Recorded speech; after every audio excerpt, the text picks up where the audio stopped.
Hello,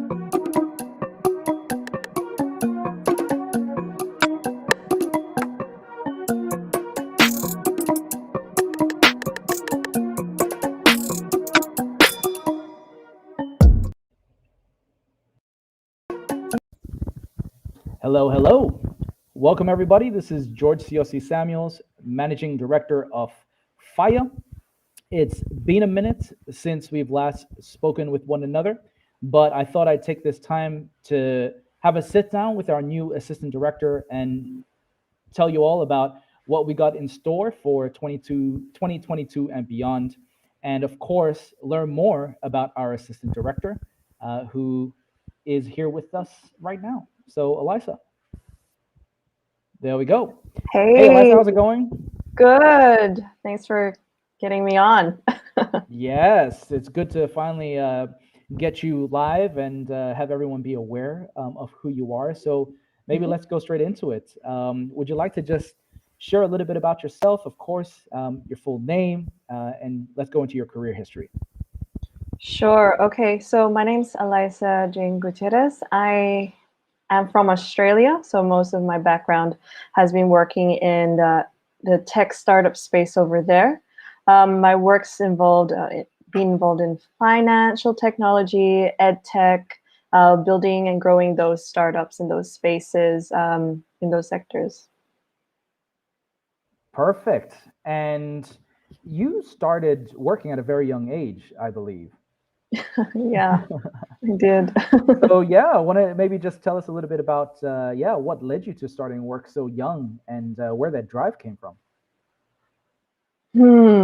Goodness, I haven't been asked this question before. I guess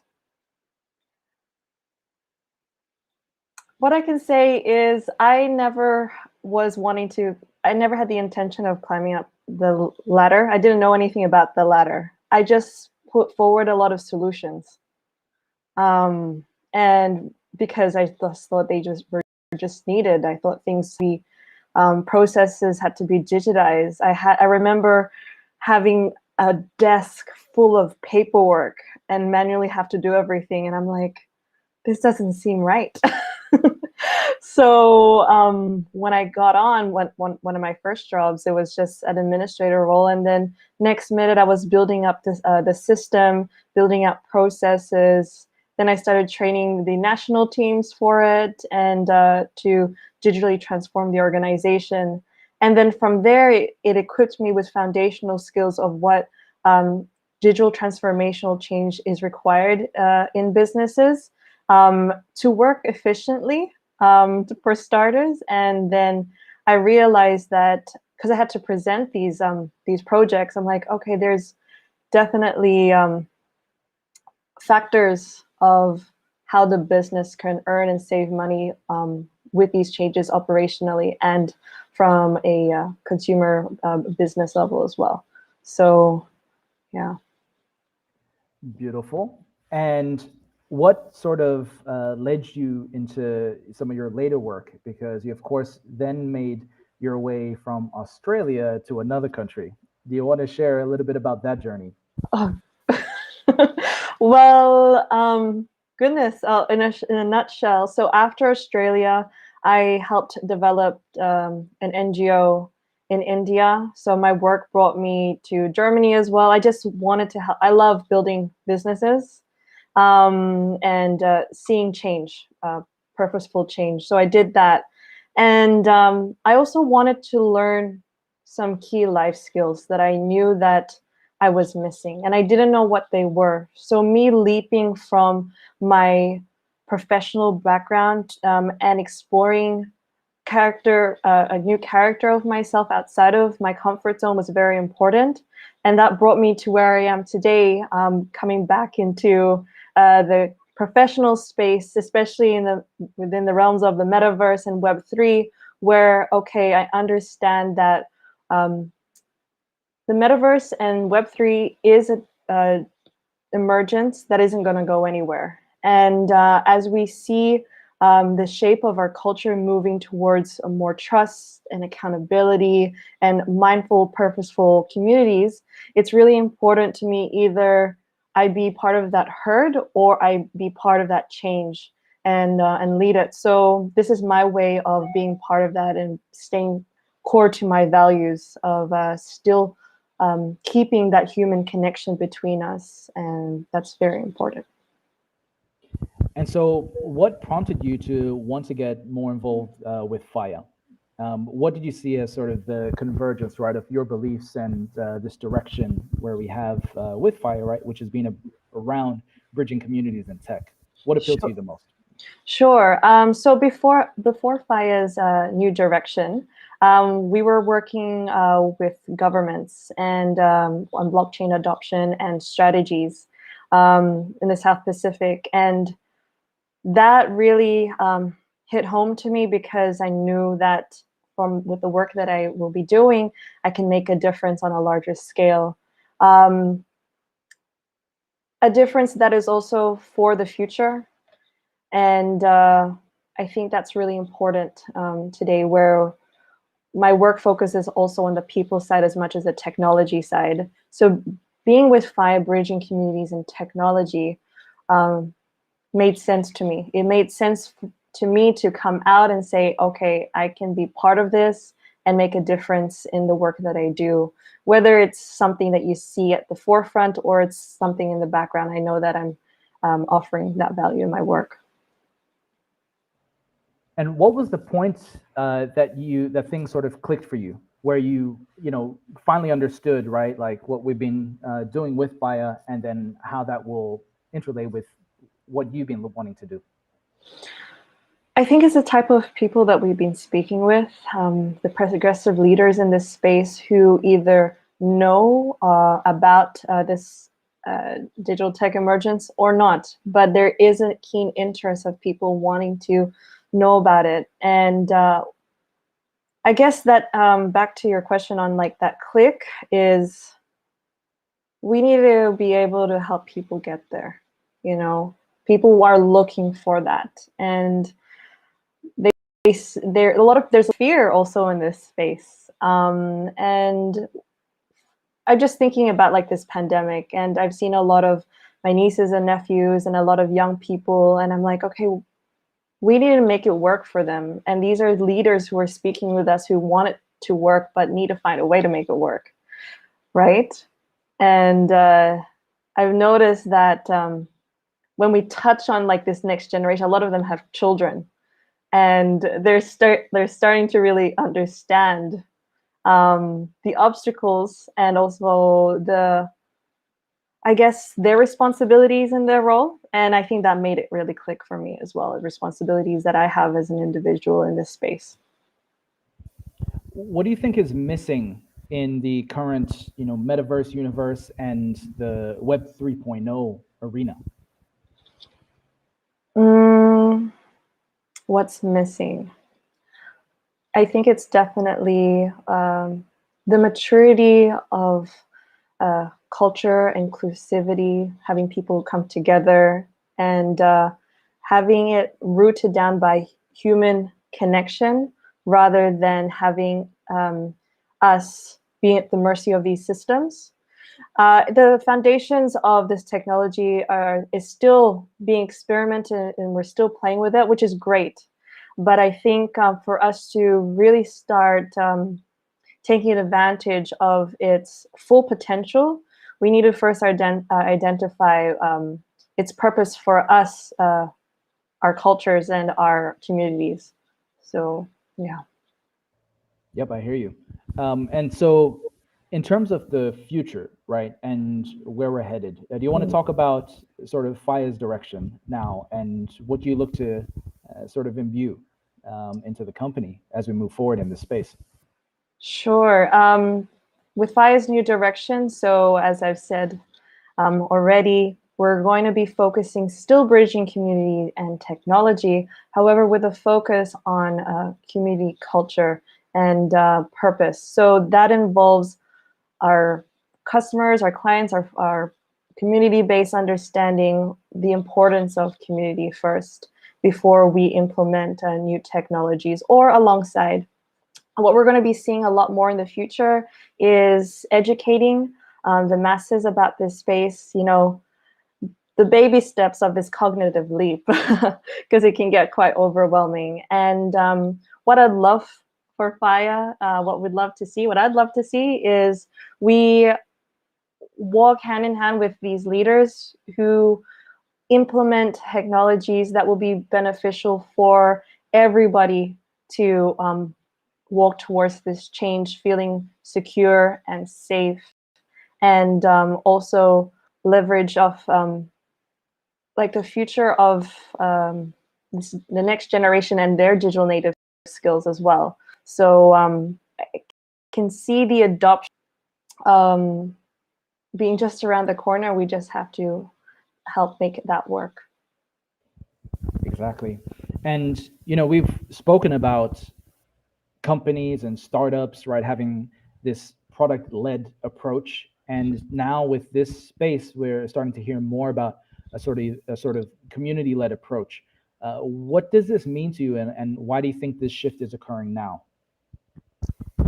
Yes, I'm not too sure if people are watching this. There's a lot of communities, virtual groups out there that you may have joined, especially during the pandemic. And with social media, there's a lot more businesses that will require being more consumer focused. Why that is because a lot more power will come from communities and individuals from that communities to either shape the organization they work with or the brands that they love.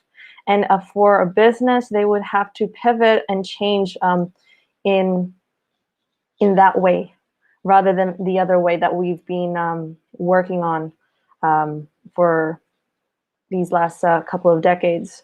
There'll be a lot more power, especially with things becoming more decentralized. And businesses need to understand that and have a lot more transparency so that they can build trust in these communities.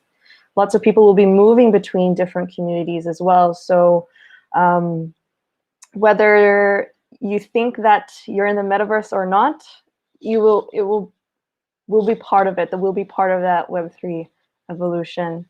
So yeah. And we've been having some chats with people recently as well, right? And looking at how even from, say, a marketing approach, there are folks who are still kind of operating with traditional modes, and models, ways of doing things. And with communities sort of leading the way, with a lot of, I guess, a lot of initiatives within, the DAO space, the NFT space. What advice do you have for businesses that, maybe come from a more traditional space and are looking to get more involved in this space? And how do you think their approach needs to be different this time around?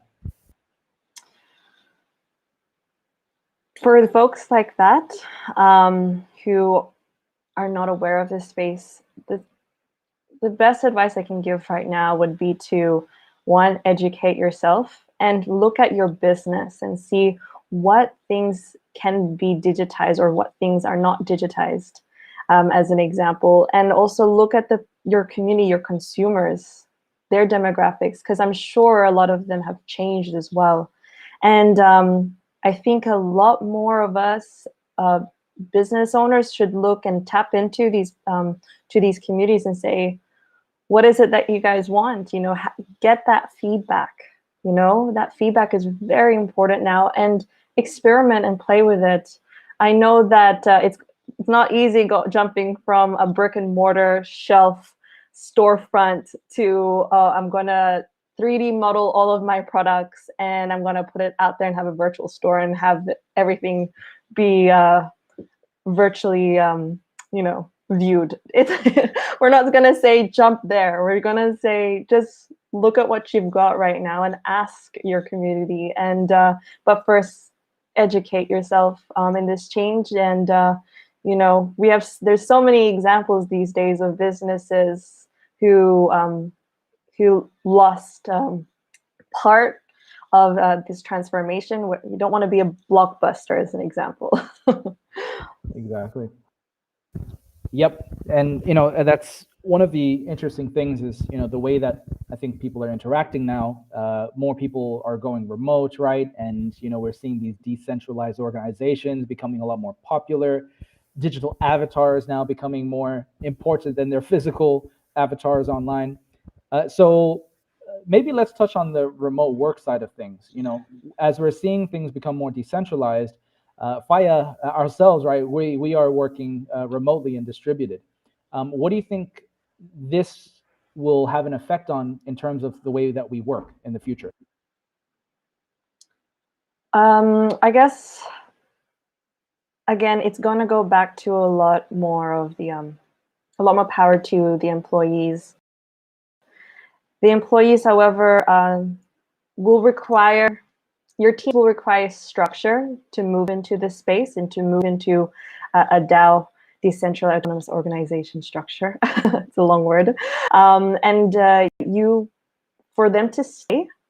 I think retention for any company right now is going to be key. And that means what is going to make them stay, that they're also going to be having ownership of, whether it's their data, their proof of work.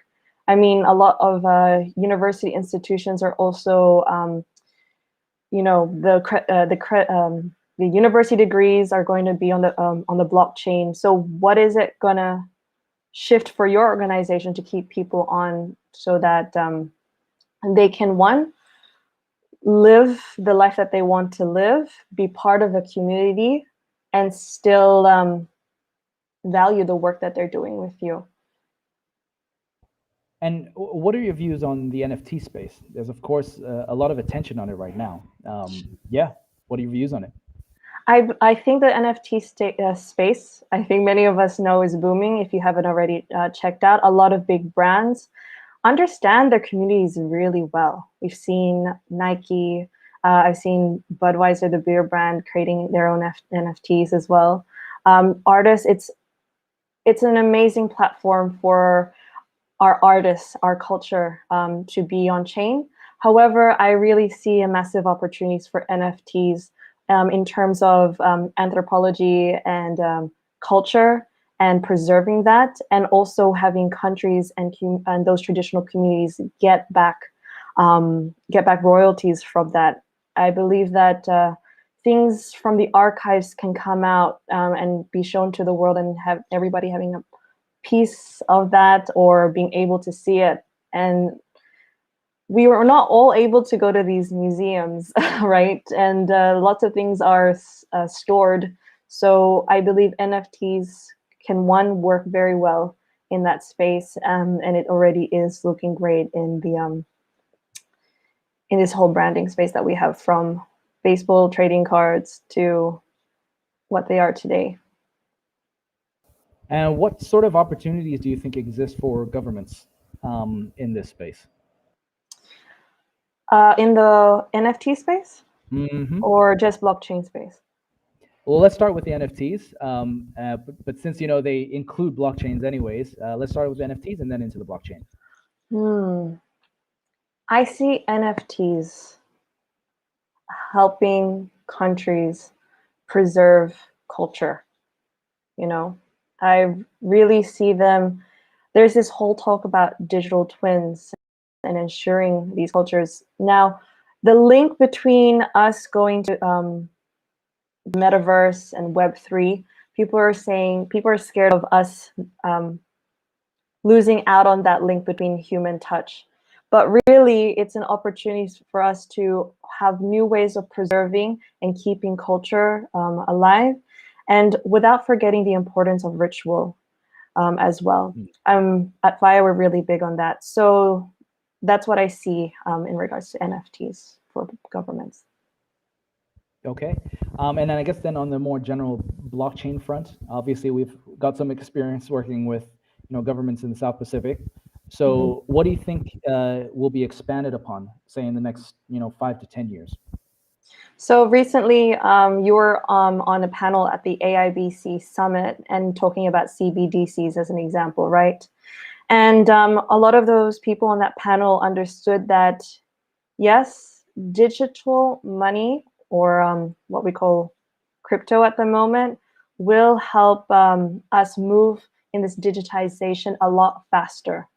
So why I am saying that is that governments, whether you see it or not in China or some other parts of the world, or even I can't remember the name at the moment, but we require them to review the impact of cryptocurrency, what they have to do to build and leverage off that for the future, for a digital future, and also create new models and structures around that, involving micro and nano payments. There's a lot of regulations that still need to get discussed in these spaces, but I think a lot more governments should be sharing a lot of that information if they want to go through that route. And again, it's communities in this space. They've got to talk back with their people and not have this hierarchical structure where the government does this and you must follow. A lot of people are changing and going on to these decentralized platform because they want more of a say as well. There's a lot that's going to change. There's a lot more power in the voices of the people that we see moving forward. Maybe even so global that a lot of people can have more of a say through cross-border votes, as an example, I see. And the blockchain will be able to provide that platform. And so, yeah, you were talking about inclusivity, right? And with that, what are some, groups or communities that you've seen that could be benefiting from this space in the near term, and then maybe even also in the long term? Communities in regards to inclusivity. Mm-hmm. That can so benefit this could be from underrepresented, groups, minority groups. Yeah. Oh, What yeah. are some examples you've been seeing?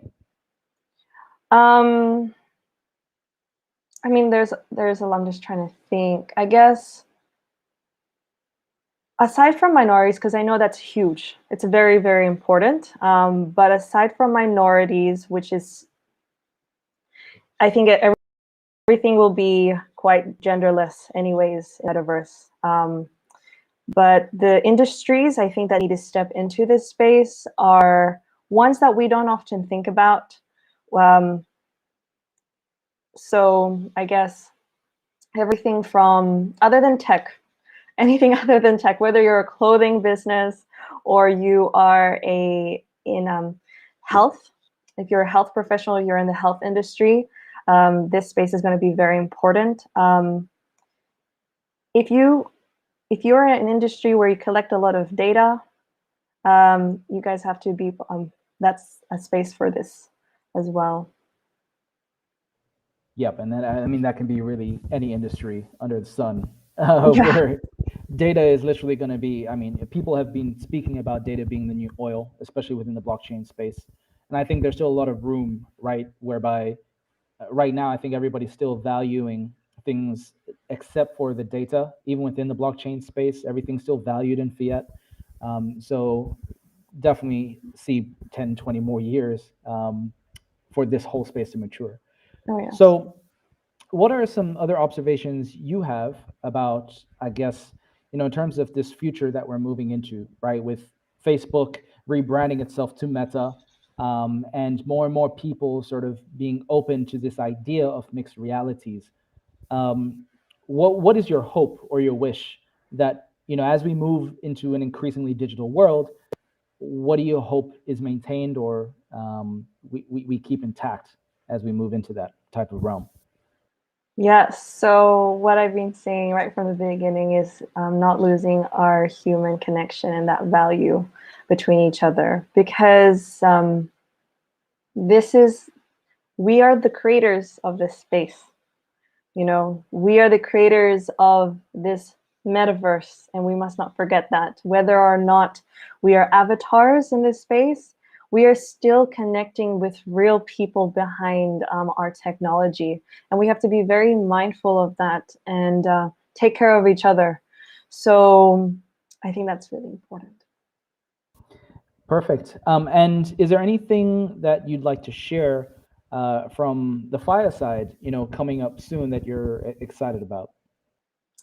Yes. Okay. So at Faiā, we've got a ton of things happening. We've got a new drop of our community dynamics profiling tool. So if you're an organization, you need to pilot that real soon. So get in touch.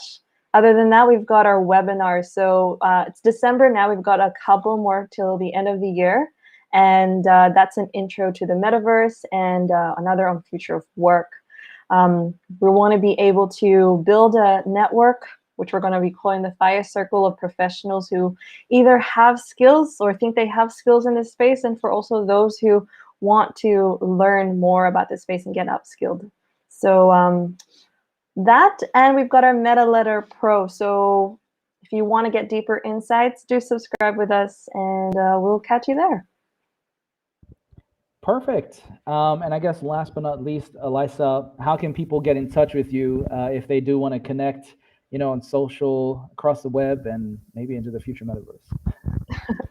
So you can catch me on my LinkedIn, on email.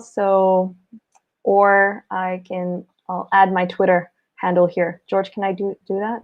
Yes. So what we'll do is, if we can't do it quickly right now, we'll just include it in the show notes or the description. Or if you're viewing this from Twitter, we'll just put Alyssa's handle right in the thread of this video.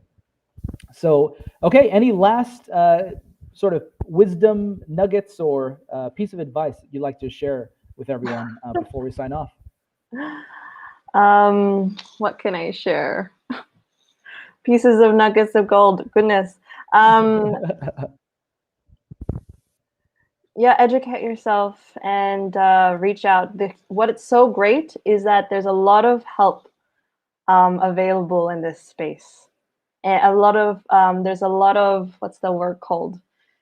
Compassion with people within in the communities, especially on Twitter, who are just wanting to help out and say. So if you have an idea, if you don't know how to make to change or pivot your business, there's always help out there. And at Faiā, we're always here too. So yeah, it's a very new space, guys. So it's okay if you don't know everything, and nothing is black and white. It's always gray. Yeah, there definitely is a lot of gray, and I guess that's why we're positioned the way that we are, right, as sort of bridgers between communities and technology. Mm-hmm. And so with that, Alyssa, thank you for joining us, and you'll be hearing more from Alyssa and our team over the coming weeks, and of course, moving into 2022. As mentioned, Alyssa said that we have a new community profiling tool, which we'll share more about. We've got other projects that we look to be spawning up. We have also a few webinars that are coming up. So do feel free to tune into those, where if you are new to this space, we'll be able to share with you an introduction, give you a little bit more information about where the metaverse came from, how that ties in with communities, and how you can apply this to your business, of course, the most important part, and profit from it or improve your productivity. So with that, thank you again, Alyssa, and to everyone else. You'll be hearing from us soon. Hope you enjoyed today's session, and see you soon. Catch you soon, guys. Bye. Bye.